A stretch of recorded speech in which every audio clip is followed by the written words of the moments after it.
Okay, what we want to do now is get a sense of what happens to time if we observe it being measured on a clock that's moving.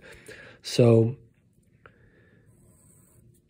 just to get a sense of how we're going to understand this on the space-time diagram, let's think of what's called a light clock.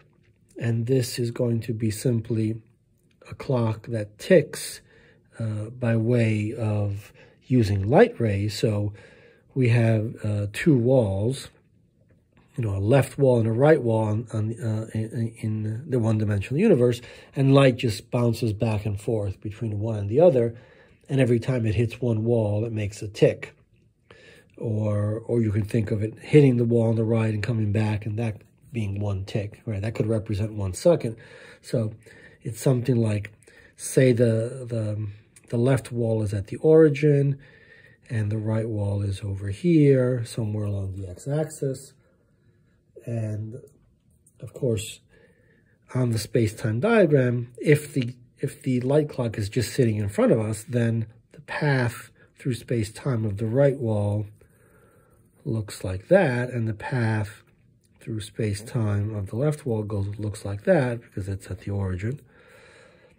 And light is emitted here, and it goes at 45 degrees, so it hits there, and then here it bounces back, and so on, back and forth, and so it makes these ticks. And so we want to do the same thing, but look at what is happening to time as we watch the clock on in a moving frame. So to do that,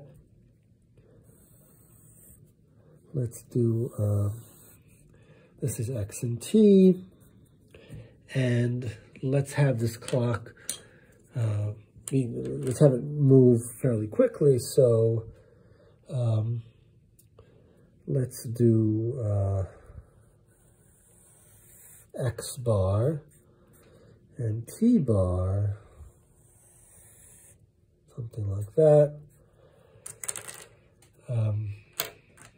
And now let's do the same thing that we saw before, right? So the left wall is here of the clock, the light clock, and it's traveling this way, right? Because it's traveling on the time axis, which is the t-bar axis, just like here it travels along the t-axis, and the right wall travels upwards parallel to the t-axis, but at some different x value. So the same thing is true here. We're going to move along the x-axis and say, let's put it there. So that's the right wall, and the right wall is going to travel in a way that's parallel, right? These two lines are parallel. The same is true here, but parallel to this axis. So the right wall travels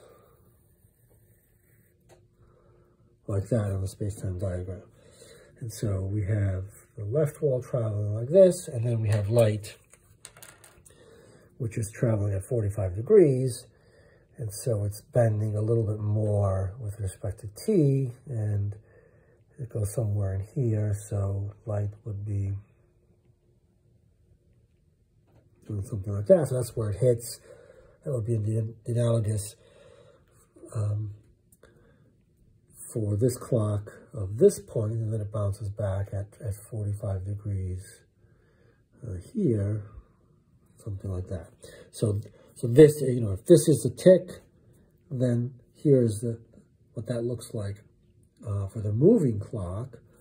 And what we want to imagine is that we're going faster and faster, so that we're approaching the speed of light, and that means that this axis is going to approach, if I continue, let's just continue looking at light at 45 degrees. I should have been in between the two, but then both of these are going to approach the green line.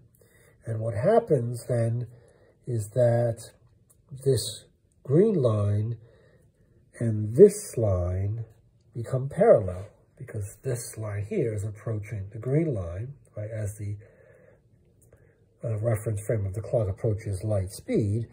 And so that means that the green line and this line are becoming parallel, and therefore there is no place where such a thing occurs, because the lines are becoming parallel. And so it gets stretched to infinity, and it's like the tick never actually happens. And so we can see that a clock that's approaching the speed of light essentially seems to, time on that clock seems to stop.